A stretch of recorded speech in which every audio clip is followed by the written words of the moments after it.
bicara kapan sebetulnya kita harus punya dana pendidikan, kalau idealnya sih menurut saya minimalnya itu ketika anak itu lahir. Ya, jadi ketika anaknya lahir, di tahun pertama lahir, ya ibu udah mulai siapin gitu. Karena itu tadi mungkin financial planning itu jangan sampai membuat kita itu udah pusing duluan, udah stres duluan. Ingat aja, semua itu ada masanya, ada prioritasnya.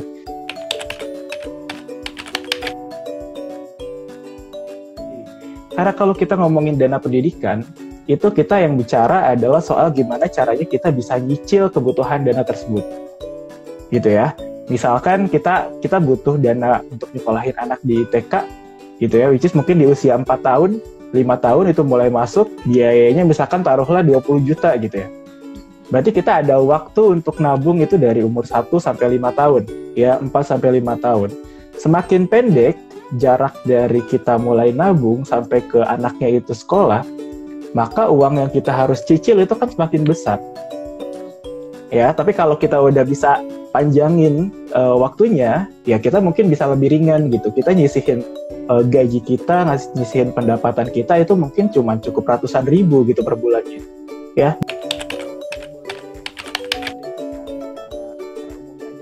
Kita sebutkan secara umum ada 3 jenis aset yang bisa kita, atau 3 jenis produk yang bisa kita pakai gitu ya. Pertama adalah tabungan pendidikan, kedua adalah asuransi pendidikan, dan yang ketiga adalah instrumen investasi. Pertama mungkin kita coba bahas satu-satu. Itu adalah tabungan pendidikan.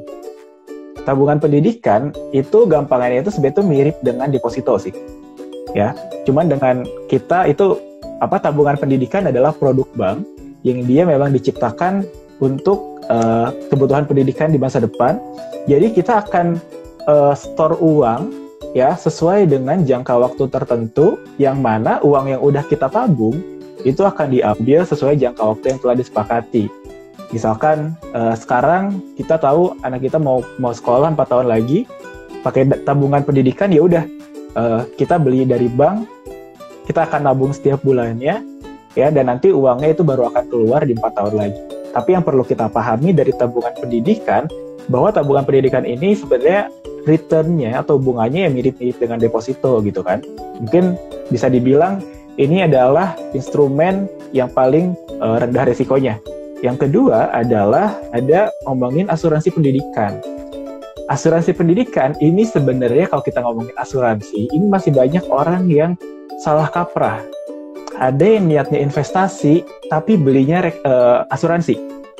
Ya, padahal asuransi dengan investasi itu kan dua hal yang sangat-sangat berbeda banget.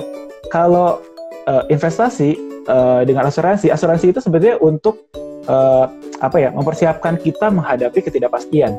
Jadi asuransi pendidikan itu kita jangan mengharapkan imbal hasil yang terlalu tinggi lah kalau menurut saya. Karena asuransi pendidikan itu sebenarnya kan pada dasarnya ada unit link dan ada yang tradisional. Biasanya sih kalau bentuknya sih biasanya unit link kebanyakan. Jadi di dalamnya itu ada produk proteksi, dan yang kedua adalah ada produk investasi. Jadi kayak semacam penggabungan antara proteksi dan investasi. Memang kalau ibu-ibu canggih di sini lihat gitu ya, bahwa asuransi pendidikan itu bisa memberikan keuntungan sekian persen. Tapi yang perlu dicatat adalah keuntungan itu sifatnya nggak pasti seperti deposito ya.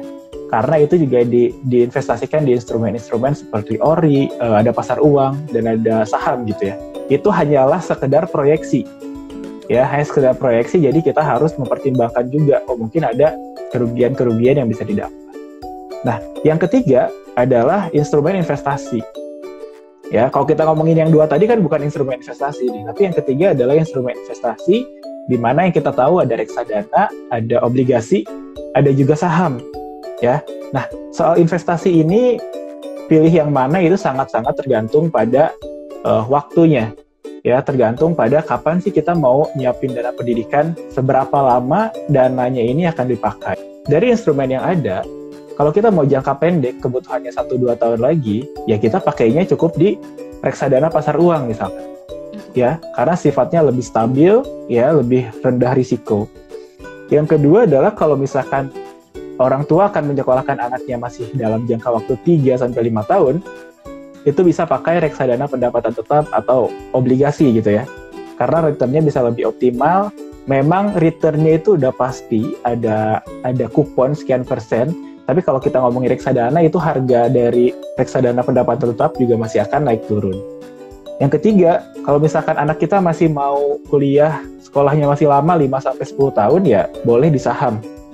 Ya, instrumen yang tinggi resiko tapi juga bisa memberikan potensi imbal hasil yang tinggi.